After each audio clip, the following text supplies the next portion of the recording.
সময় উপযোগী কারিকুলামের অভাবে শিক্ষিত বেকার বাড়ছে বললেন প্রধানমন্ত্রী। রাজনৈতিক বিবেচনায় নয়, মেধাভিত্তিক শিক্ষক নিয়োগের উপর গুরুত্ব আরোপ। মেধা পাচার রোধ করে মেধার বিকাশ, মেধা লালন করে আমরা ভবিষ্যৎ চ্যালেঞ্জ মোকাবেলা করতে চাই একসাথে। মধ্যস্বত্বভোগী এবং চাঁদাবাজদের কারণে নিত্যপণ্যের বাজারে অস্থিরতা। মন্তব্য জামায়াত আমিরের। দাম নিয়ন্ত্রণে সরকারকে উদ্যোগী হবার আহ্বান। সংসদের ৩০০ জন সদস্য যদি সিদ্ধান্ত নেয় যে বাংলাদেশে চাঁদাবাজি হবে না, তাহলে কেউ করার সাহস হবে না। রাজধানীর মিরপুর যেন কিশোর গ্যাংয়ের অভয়ারণ্য। বাহুবলী আশিক গ্রুপের নৃশংসতার শিকার অনেকে।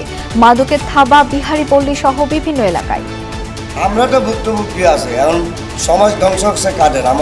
আমাদের সন্তানরা নষ্ট হচ্ছে। ভিতরে আসছিল ৫-৬ জন, মোটামুটি ভর্তি পোলাপান দাঁড়ায়া বৈশা, সবার হাতে অস্ত্র। এটা নিয়ে অলরেডি কাজ করছে, অত দ্রুত সময়ের মধ্যে হয়তো একটা সিদ্ধান্ত নিয়ে সেটাকে আমরা একটা ব্যবস্থা করব।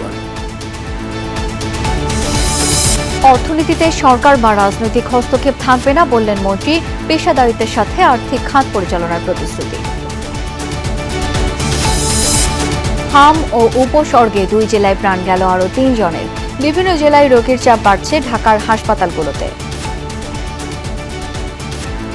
এই পর্যন্ত 11:30 বাজে গেছে, আমি কোনো ভালো ট্রিটমেন্ট পাই নাই। ফরিদপুর শিশু হসপিটাল আছে, ওইখানে আমার ভাগ্নে নিয়ে গেছিলাম। এর আগে ওই জায়গা থেকে ফেরত দিই, সেই জন্য ওরা আর ওই জায়গা নিয়ে একবার ডাইরেক্ট এখানে নিয়ে আসছে। মার্কিন প্রস্তাবের কিছু শর্ত গ্রহণযোগ্য নয় বললেন ইরানের স্পিকার। লাইফ সাপোর্টে আছে যুদ্ধবিরতি, মন্তব্য ট্রাম্পের।